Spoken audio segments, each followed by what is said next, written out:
ಬಿಳಿ ಹೋಳಿಗೆ ರೆಸಿಪಿ ನೋಡ್ಕೊಂಬರೋಣ. 1 ಕಪ್ ಮೈದಾ ಹಿಟ್ಟಿಗೆ 1 ಚಿಟಿಕೆ ಉಪ್ಪು ನೀರು ಹಾಕಿ ಒಬ್ಬಟ್ಟು ಹಿಟ್ಟಿನ ಸ್ವಲ್ಪ ಗಟ್ಟಿಯಾಗಿ ಕಲಿಸ್ಕೋಬೇಕು. ಇದಕ್ಕೆ 1 ಸ್ಪೂನ್ ಎಣ್ಣೆ ಹಾಕ್ಬಿಟ್ಟು 1 ಅವರ್ ನೆನೆಯೋಕ್ಕಿಡೋಣ.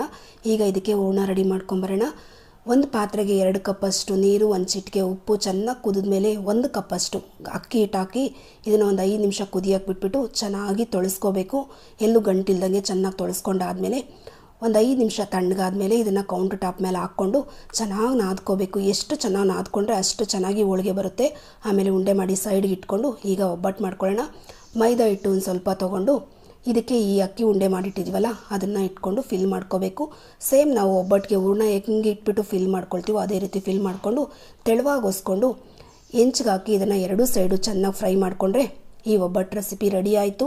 ಇದು ನೋಡಿ ಎಷ್ಟು ಚೆನ್ನಾಗಿ ಉಬ್ಬಿ ಬರುತ್ತೆ ಅಂತ. ಪ್ರತಿಯೊಂದು ಒಬ್ಬಟ್ಟು ಇದೇ ರೀತಿ ಉಬ್ಬಿ ಬರುತ್ತೆ. ಇದು ಎಣ್ಣೆ ಬದನೆಕಾಯಿ ಜೊತೆ ತುಂಬಾ ಚೆನ್ನಾಗಿರುತ್ತೆ. ದಯವಿಟ್ಟು ಚಾನಲ್ನ ಸಬ್ಸ್ಕ್ರೈಬ್ ಮಾಡ್ಕೊಳ್ಳಿ.